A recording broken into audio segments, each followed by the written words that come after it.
রান্না করব হচ্ছে বাটা মাছ ধুয়ে নিছি। তো প্রথমে হচ্ছে জাল দিয়ে নিব, এখানে সব ধরনের মশলা দিয়ে দিব,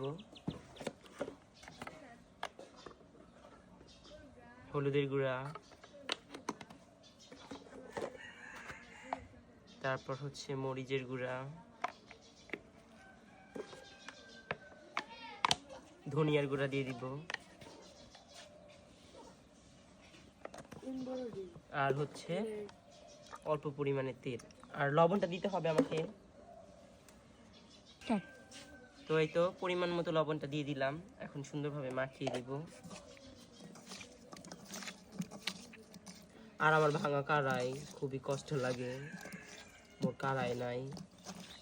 অনেকে অনেক ধরনের কমেন্ট করো, ভালো লাগে। জাল দেও না মাছ খাই, এটার জন্য মাছটা প্রথমে হচ্ছে জাল দিয়ে নিচ্ছি। দেখো খুব সুন্দর জাল দিয়ে হয়ে গেছে, এখন এখানে নামিয়ে রেখে দিব। আর এই পাশে আরেকটা পাতিল দিয়ে দিব, এই পাতিলে রান্না করব। তো এখন হচ্ছে কড়াইয়ে তেল দিয়ে দিলাম, তারপর পেঁয়াজ কুচি, কাঁচামরিচ কুচি, ভালোভাবে নাড়তে হবে আমাকে।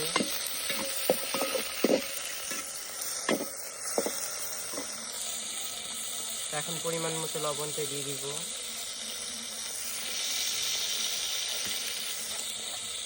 তো এখন আমি বাটা মশলা দিয়ে দিব। প্রথমে হচ্ছে রসুন বাটা, আদা বাটা, আর হচ্ছে জিরা বাটা দিয়ে দিলাম।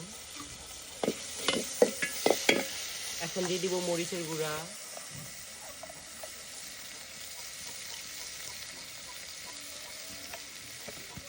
ধনিয়ার গুঁড়া দিয়ে দিব,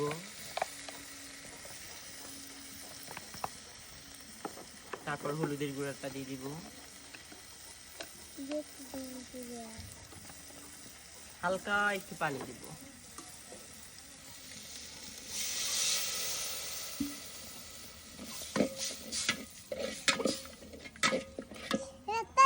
এখন হচ্ছে এর সাথে হচ্ছে আলুটাও দিয়ে দিব সিদ্ধ হওয়ার জন্য, মানে মশলাটার সাথে আলুটাও সিদ্ধ হয়ে যাবে।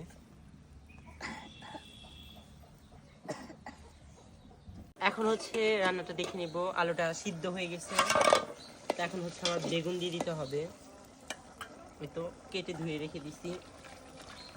যেহেতু এখানে বড়ই গাছের নিচে হচ্ছে রান্নাঘর, তো বড়ইয়ের একটা পাতা পড়ছিল।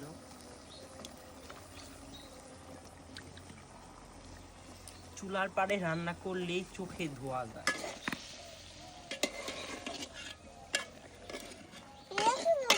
এখন হচ্ছে ঢেকে দিব আবার, দেখো আমার চোখে হচ্ছে পানি।